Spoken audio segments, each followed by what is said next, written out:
À environ 730 km de Brazzaville, capitale politique du Congo, en pleine cuvette ouest, se dresse la communauté urbaine de Kélé et ses environs, où plus de 16 000 habitants vivent.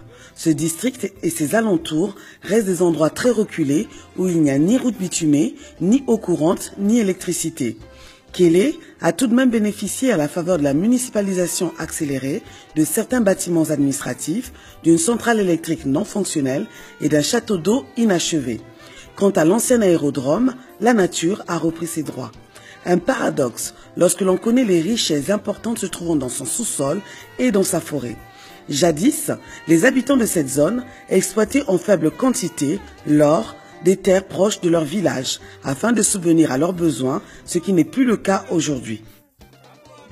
Nous ne sommes pas des travailleurs. Nous, on avait l'idée que nous, on a notre matière qui est là. Bon, à chaque fois qu'on va travailler, on peut avoir un petit gramme on va peser pour acheter les enfants de quoi il s'agit. Maintenant, aujourd'hui, tout a été vendu. Nous parlons. Ils ont ce qu'on appelle la société et les propriétaires fonciers, ils sont en complicité. C'est-à-dire que celui qui a une partie de terre de la forêt, avec ses rivets qui a quelques grammes et quelques d'or, maintenant il passe chez Agile pour dire que moi j'ai mon reçu là-bas, il faut me donner de l'argent. On vous déloge. C'est-à-dire quand vous êtes là, les Chinois viennent, même au moment où nous parlons, ils viennent. Ici vous avez un creuseur, même dit ils viennent. Parce qu'ils travaillent nuit et jour. Vous finissez à 16h ou 17h, vous revenez au village, ils sont là chroniquement de 6h à 6h, et quand ils viennent la nuit, ils cassent tout. À 34 km entre les villages de Lebaï et d'Akamou, un premier constat s'impose à nous. Les entreprises minières et forestières provoquent une importante déforestation. C'est un véritable boulevard d'arbres arrachés sauvagement et de terres retournées que nous découvrons en plein milieu de cette zone. C'est l'un des 5 sites exploités par ces sociétés chinoises et malaisiennes laissés à l'abandon. Un peu plus loin, les habitants du village de Toanzoko nous parlent aussi de la destruction de leur environnement qui serait la cause d'un envahissement sans précédent de moustiques. Les Chinois sont peut-être à combien de millimètres d'ici là. Si on aura des morts ici, qui supportera des morts là? Nous vivons mal. Nous vivons mal. Ici là, on ne pratique pas de moustiquaires. Mais si vous dormez ici là, aujourd'hui là, vous ne pouvez pas dormir. Ça crée des maladies, ça crée des moustiques partout, tout ça là. On peut essayer. En effet, ce second site se trouve à environ 3 km en passant par la forêt. Dès lors que nous atteignons ce site, le spectacle qui s'offre à nous est digne d'un film d'horreur. Je ne sais pas si au Congo il y a les défenseurs de la nature. Parce que ce qu'ils sont en train de faire ici, d'abord nous on n'a pas d'école. Voici un village comme ça là. Nous on n'a pas d'école.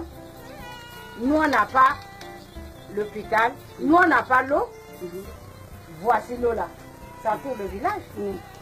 Les enfants se lavent. Les enfants traînent tout le long de cette rivière-là. Ils respectent vraiment la nature. On en a marre de tout ça là. Déjà, en avril 2018, l'Observatoire congolais des droits de l'homme, OCDH en sigle, tirait la sonnette d'alarme dans un rapport dans lequel il signalait ces cas d'exploitation. Ici, dans le district de Kélé, le mot propriétaire foncier n'existe pas. Les populations de Kélé sont maltraitées. Alors, ils travaillent ici, le bois on amène ici, regarde l'état de la route. Et l'autre côté, ils bénéficié, les populations ont bénéficié. Lorsqu'on avait signé la convention à Kélé là, cette convention on avait signé là, on avait dit que les Chinois vont donner, ils vont faire la lumière à Kélé, ils vont faire comme ça. La route.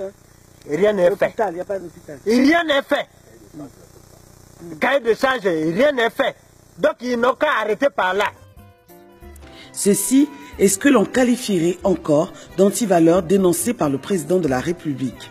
En somme, le secteur gagnerait à être organisé afin de développer le district de Kélé, qui n'est qu'un exemple car toute la cuvette ouest est concernée par ce drame. Cela permettrait la réalisation de certaines infrastructures, par exemple la construction de forages, d'hôpitaux, de pistes rurales, d'écoles et de ponts. D'ailleurs, l'unique pont qui mène vers certains villages du district, situés sur le cours de la Lekwana, menace de s'écrouler, car le tonnage des véhicules transportant du bois et du carburant n'est pas respecté. Conformément aux différentes conventions qui stipulent que tous les sites doivent être réhabilités après exploitation, 5 sites restent opérationnels et créent des dégâts. Les autres sont abandonnés en l'état. Les autres villages, comme celui d'Oyabi, craignent l'arrivée de ces sociétés car elles seraient déjà en prospection dans leur forêt. Ils craignent la pollution de leur unique cours d'eau.